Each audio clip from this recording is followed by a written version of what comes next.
Assalamualaikum warahmatullahi wabarakatuh. Apa kabar Anda semua? Wah, Anda semua kabarnya pada baik ya. Nah, sebelum memulai pembelajaran, alangkah baiknya kita berdoa terlebih dahulu. Kepada ketua kelas, Orin, silakan memimpin doa terlebih dahulu.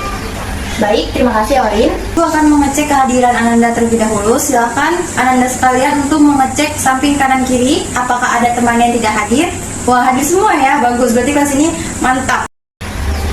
Sebelum memulai pembelajaran, Ibu ingin menanyakan perasaan Ananda nih, bagaimana perasaannya? Dia ada yang sedih, marah, atau bahagia sebelum memulai pembelajaran biologi. Nah, bagaimana perasaan Ananda semua? Wah, pada bahagia ya, bagus. Berarti nanti kalau Ibu menjelaskan, kalian harus mudah memahami materi yang Ibu sampaikan. Seperti biasa, jika belajar biologi sama Ibu, Ananda semua harus aktif. Agar apa? Agar nanti Ananda mendapatkan reward. Nah, sebelum mulai pembelajaran kali ini, Ibu akan memberikan sebuah kuis terlebih dahulu, yang mana kuis ini nantinya untuk mengukur pemahaman Ananda terkait materi yang sebelumnya dan materi saat ini. Wah, dari nilai kuis saat ini, kayaknya Ananda ini semua pada belajar ya tadi malam, soalnya nilai kuisnya tinggi-tinggi. Tingkatkan lagi ya. Nah, ada yang masih ingat pembelajaran minggu kemarin itu apa? Iya, Pria, silakan. Katabolisme. Iya, betul sekali. Apa itu katabolisme, Melin? Katabolisme itu merupakan pemecahan molekul kompleks menjadi sederhana untuk menghasilkan energi. Ya, betul sekali ya yang disampaikan Melin. Selanjutnya, kalian tahu nggak materi hari ini itu apa? Iya, silakan Risa. Anabolisme, betul. Apa itu anabolisme, Risa?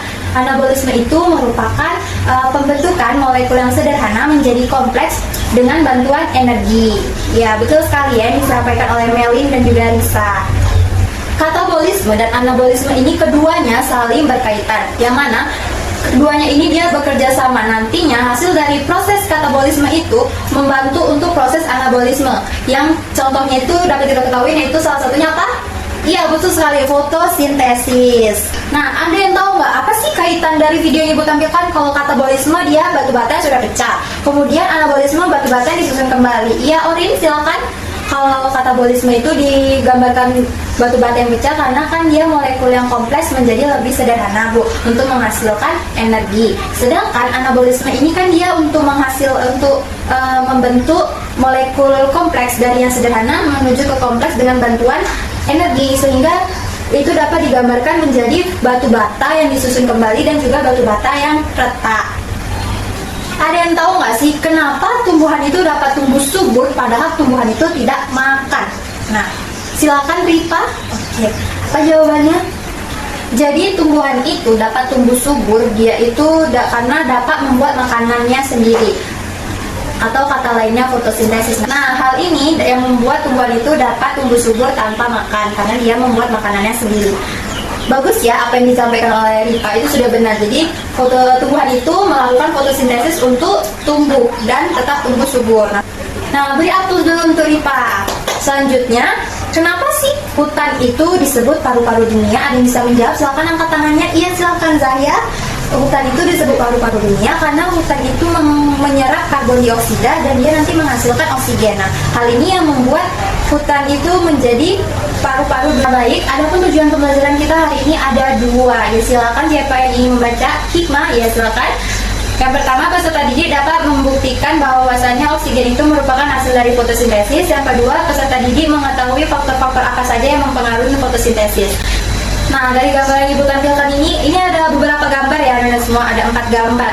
Siapa yang bisa menjelaskan terkait gambar yang di sebelah kanan Ibu? Ada yang bisa menjelaskan? Iya, silakan Anissa. Gambar yang pertama itu merupakan gambar yang tidak terkena matahari dan yang terkena matahari. Yang mana gambar yang terkena tanaman yang terkena matahari itu dia akan warna daunnya itu lebih hijau, sementara yang tanaman yang tidak terkena matahari itu dia akan berwarna kuning kecoklatan. Nah, betul sekali ya apa yang disampaikan oleh Nisa terkait gambar yang pertama. Selanjutnya, gambar yang di sebelah kiri Ibu, ada yang bisa menjawab dan menjelaskan? Iya, silahkan Yenima. Terkait gambar tersebut, yang pertama itu gambar yang tanaman yang layu tidak disiram oleh air. Yang kedua itu adalah gambar tanaman yang tetap segar ketika disiram air. Perbedaan itu tuh dapat dijelaskan bahwasannya tanaman yang tidak terkena air itu dia akan mengalami namanya layu. Dia tidak tumbuh segar. Hal ini disebabkan karena tanaman itu membutuhkan air untuk proses fotosintesis. Nah, jika tanaman terus-menerus tidak diberi air, maka tanaman itu akan layu.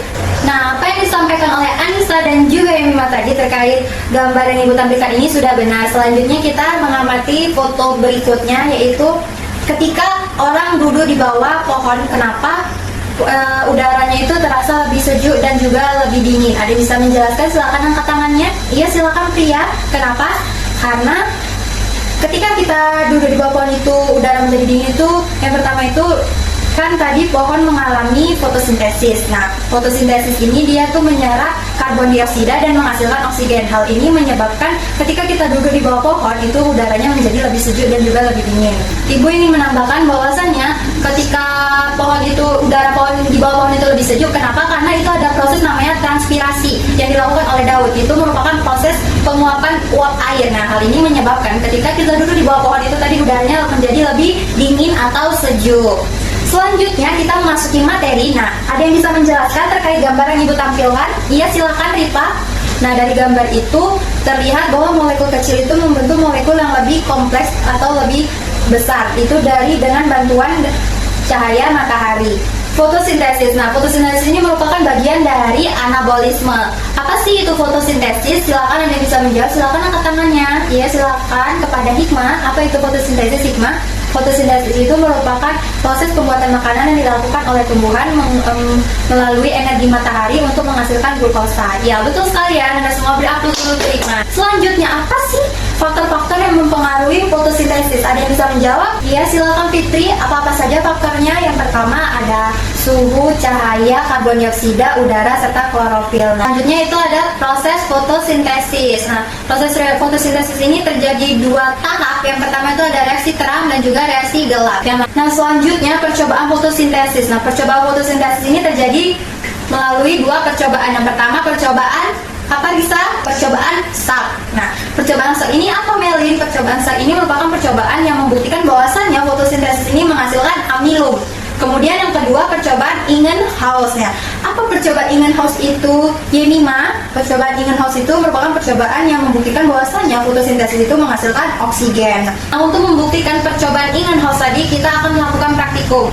Praktikum di sini Ibu membagi dua kelompok. Jadi jangan lupa ketika kita akan melakukan praktikum, kita harus menggunakan jas laboratorium dan kita harus mematuhi SOP laboratorium. Pada praktikum kali ini Ibu akan membagikan lembar LKPD sebagai acuan atau pedoman Anda semua melakukan praktikum, serta di dalamnya ini terdapat soal-soal latihan. Itu silakan diisi dan nanti kita akan mempresentasinya di akhir praktikum. Nah, kita kan tadi sudah melakukan praktikum. Kepada kelompok 1 silakan maju ke depan untuk mempresentasikan atau menjelaskan terkait praktikum yang telah dilakukan. Nah, dari hasil praktikum tadi ditemukan bahwasannya gelas yang memiliki gelembung paling banyak itu adalah gelas yang berisikan soda kue, dan juga gelas yang paling memiliki gelembung paling sedikit itu ada gelas yang berisikan air es. Nah, silakan untuk menanggapi apakah betul atau sama atau ada perbedaan yang lain. Terkait dari hasil kelompok 1 dan kelompok 2 itu sudah sama, bahwasanya sama-sama memiliki gelembung paling banyak air soda kue, dan juga yang paling sedikit itu ada air es, dan yang netral itu ada air mineral. Kenapa air soda kue lebih banyak? Karena air soda kue ini soda kuenya sendiri itu mengandung natrium bikarbonat. Nah, natrium bikarbonat ini dapat membantu proses fotosintesis. Nah, kita kan sudah melakukan praktikum dan juga kita tadi sudah membahas hasil praktikum. Selanjutnya Ibu akan memberikan kuis. Akan diambil handphonenya untuk mengerjakan kuis kali ini. Oke, sudah selesai semua ya Ananda. Nilainya sudah Ibu lihat bahwasanya nilai kuis hari ini itu bagus-bagus. Berarti Ananda semua paham ya terkait materi fotosintesis hari ini. Nah, ini dia nama-nama yang terbaik dan paling aktif ketika belajar biologi pada pagi hari ini. Untuk Ananda semua yang namanya tidak Ibu cantumkan di depan, itu jangan berkecil hati, tetap bersemangat pada pembelajaran biologi selanjutnya. Dan kali ini Ananda yang mendapatkan kesempatan diberikan reward oleh Ibu, jangan besar hati dan jangan sombong ya. Untuk materi selanjutnya itu kita akan belajar mengenai materi metabolisme karbohidrat, lemak, dan protein. Untuk praktikum selanjutnya Ibu akan men-sharekan di grup. Baik, kepada ketua kelas silakan memimpin doa terlebih dahulu. Selamat siang semuanya. Baik, pelajaran biologi pada hari ini sudah selesai. Jangan lupa pelajari materi yang telah kita pelajari tadi dan juga pelajari juga materi yang akan datang. Baik, sekian pelajaran hari ini. Bu ucapkan assalamualaikum warahmatullahi wabarakatuh.